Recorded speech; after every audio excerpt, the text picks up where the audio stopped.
Hello friends, welcome to Telugu audio story. మీరు కనుక ఛానల్ని ఫస్ట్ టైం చూస్తున్నట్లయితే ఛానల్ సబ్స్క్రైబ్ చేయండి, లైక్ చేయండి. అలాగే ఈ స్టోరీపై మీ వాల్యుబుల్ ఒపీనియన్ని కమెంట్ రూపంలో తెలియజేయండి. ఇక కథలోకి వెళ్దామా? చెల్లి నీవెవరో పార్ట్ 50 చూసే ముందు పార్ట్ 49 చూడండి. లింక్ డిస్క్రిప్షన్లో ఇవ్వడం జరిగింది. డోర్స్ తీసుకుని లోపలికి వచ్చిన వాడు ఆమె ముందు ఫుల్ ప్లేట్ ఫుడ్తో కూర్చుంటూ, బాస్ మాట్లాడతారంట, ఫోన్ తీసుకో అంటూ కాల్ చేసిన ఫోన్ తన ముందు నేల మీద పెట్టాడు. దానివైపు చూసిందే కానీ కనీసం టచ్ కూడా చేయలేదు తను.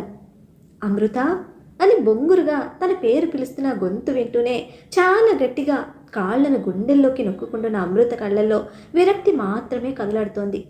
మాటను వదిలిన మౌనం, కన్నీళ్లను మరిచిన దుఃఖంలో ప్రతి క్షణం భయంతో స్నేహం చేస్తున్న అమృతకు ఆ క్షణమే అక్కడే తన ప్రాణం పోతే బాగుండు అన్నంత నరకం ఆ చీకటి.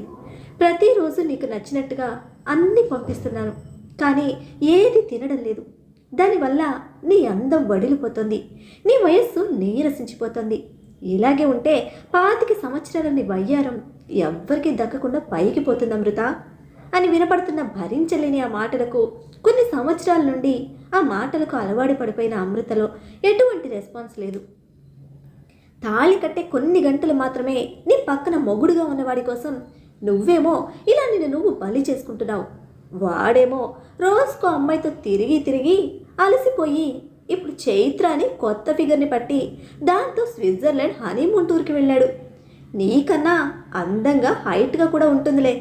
వాడు అలా ఎంజాయ్ చేస్తుంటే వాడి కోసం నరకం అనుభవిస్తున్న నేను ఇలా కష్టపెడుతున్నందుకు నాకు చాలా బాధగా ఉంది అమృత. అందుకే ఒక నిర్ణయానికి వచ్చాను అని అనగానే అమృత కళ్ళు చిన్నపాటి ఆశతో విప్పారాయి.